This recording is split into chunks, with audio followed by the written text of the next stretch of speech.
என்னானே நீங்கள் போய் இஞ்சி பூண்டு இதெல்லாம் க்ளீன் பண்ணிட்டு இருக்கிறீங்க? ஏக்கா இதெல்லாம் உனக்கே நல்லாக்குதா? அண்ணனை போய் இதெல்லாம் க்ளீன் பண்ண விட்டுக்கிறேன்.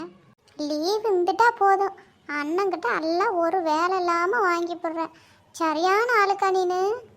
ஆமாம், உங்கள் அண்ணன் க்ளீன் பண்ணி கொடுத்துட்டு தான் வேறு வேலை பாப்பா. அப்படி இந்த தேங்காயை உளிச்சு நோண்டி கொடுங்கன்னு சொன்னதுக்கு நம்மளால் ஆகாதே, நீயே உளிச்சு நோண்டிக்கா மட்டை வாங்குறதெல்லாம் எனக்கு கையை வலி எடுத்துக்கோ அப்படின்னுட்டு நான் வேணா இஞ்சி அந்த கொத்தமல்லி தலையெல்லாம் சுத்தம் பண்ணி தரேன்னு வாங்கி வச்சு சுத்தம் பண்ணிட்டு இருக்கிறாங்க. உங்கள் அண்ணன் பாவம் இடிச்ச வாயாக்குறாங்க எனக்கு வேலை செஞ்சு தரத்துக்கு. இந்த வேலையை ஏமாத்துறதுக்கு அந்த வேலையை செஞ்சுக்கிட்டு இருக்கிறாங்க. நல்லா சொன்னப்போ. ஏண்டி பத்மினி, இந்த இஞ்சி சுத்தம் பண்ணுறதுக்கு எம்புட்டு நேரம் ஆகுது? இதே நம்ம சாதாரணமாக சொல்லிவிட்ட. அப்புறம் இந்த கொத்தமல்லி தலையெல்லாம் வெறும் புல்லாகுது. அதை பொறுக்கி எடுக்கிறதுக்குள்ள களத்து பணியே விட்டு போயிட மாட்டேங்குது. ஏன்னா இதை ஈஸியான வேலைன்னு சொல்லிவிட்டிய. அப்படியே எல்லா வேலையும் இவ செஞ்சா மட்டும் அது கஷ்டம், நாம் செஞ்சுவிட்டு அது ஈஸியான வேலைன்னு பட்டுன்னு சொல்லிவிடுவோம். அத்தானே ஏக்கா, நீ செஞ்சா மட்டும் எல்லா வேலை அப்படி வேலை, மற்றவங்க செஞ்சா மட்டும் அது வேலையே இல்லைங்கிறீங்களே, எப்படி அது? நீ மட்டும் இல்லை, எல்லாருமே அப்படித்தான். அவங்க செஞ்சா அது அப்படி செஞ்சு தெரியுமா, இப்படி செஞ்சு தெரியுமா அப்படிங்க வேண்டியது. இதே மற்றவங்க செஞ்சுவிட்டா அதெல்லாம் ஒரு வேலையானு ஈஸியாக சொல்லிவிட்டு போயிடுறீங்க போகிற போக்கில். நல்லா கேளுமா, அப்படியாச்சும் அவளுக்கு மண்டையில் உரைக்குதான்னு பார்ப்போம். ஒரு நாளைக்கு மனுஷன் கடந்து வீட்டில் ரெஸ்ட் எடுக்கிட்டுன்னு விடுறாளா? அதை பண்ணி கொடுக்குறீங்களா, இதை பண்ணி கொடுக்குறீங்களான்னுக்கிட்டு போட்டு உயிரை வாங்குறா. அந்த மிஷினை ஆன் பண்ணி விட்டுறாளாம். ஏங்க, நான் தான் டெய்லியும் காய வைக்கிறேன், இன்னைக்கு ஒரு நாளைக்கு மட்டும் அதை காய வச்சிருங்களே அப்படிங்கிறா.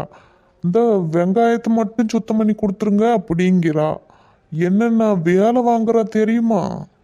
அது சரி, நல்லா சொன்னீங்கல்ல. அப்போ இந்த தேங்காய் மட்டை வாங்கி கொடுத்தா நான் பாட்டுக்கு நேரத்துக்கு சட்டுன்னா குழம்பு ரெடி பண்ணியிருப்பில்ல. இப்போ இம்பட்டு நேரம் அதையே உக்காந்து சுத்தம் பண்ணிக்கிட்டு இருக்கீங்க. கேட்டால் அதில் அம்பட்டு புல்லுக்குது மண்ணுக்குதுங்கிறீங்க. அப்புறம் வாஷிங் மிஷினில் ஒரு நாளைக்கு 2 செட்டு துணியை கழட்டி போட வேண்டியது. எவன் உங்களுக்கெல்லாம் எடுத்து காய வச்சு மடித்து வேற வைக்கணும். காய வச்சு பார்த்தீங்கன்னா தானே உங்களுக்கு அந்த அருமை தெரியும். எங்கள் வீட்டிலேருந்து உங்கள் வீட்டுக்கு வரத்துக்குள்ள மூச்சு இறக்கிது. வயிற்றாய் போச்சு போங்கக்கா. வந்தது உட்காரத்தான் சொல்லுது, செத்தம் கூறி நிற்க முடியல. அண்ணா தேங்காய் உளிக்கிறீங்க, அடடே அண்ணங்கிட்டையும் வேலை கொடுத்துருப்பீங்களாட்டுங்குதே.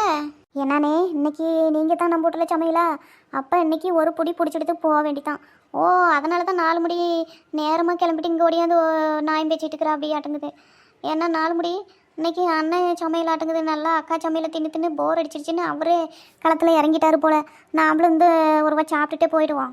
அடன் இல்லை நெட்டவள்ளி, அக்கா தான் சமையலாம். அவர்கிட்ட சும்மா அந்த சில்லற வேலையை வாங்கிட்டு இருக்கிறா அப்படி. ஆமாம்மா, நம்மளுக்கெல்லாம் அந்த சமைக்கிற வேலையெல்லாம் சுத்தமாக வராது. அது நம்ம இந்த மாதிரி சின்ன சின்ன வேலை அவளுக்கு பண்ணி கொடுத்தா சட்டுன்னு ஆக்கி தருவா.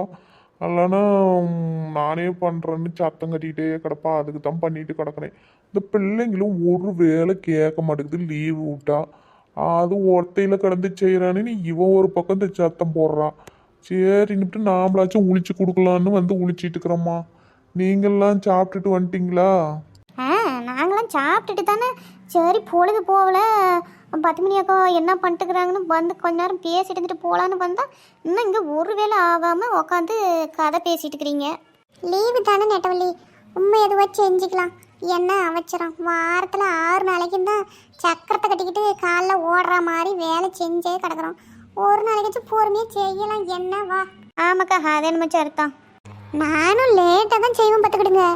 எங்கள் மாமனாருக்கு கொஞ்சம் சுகர் இருக்கிறதுனால அவங்க நேரத்துக்கு மாத்திரை எடுத்துக்கிறாங்க. அதனால் சாப்பிட்ருவாங்க. சாப்பிட்டுட்டு மாத்திரை போடணும்ல, ஆனால் மயக்கம் கேட்க வந்துருச்சுன்னா வம்பு பார்த்துக்கிடுங்க.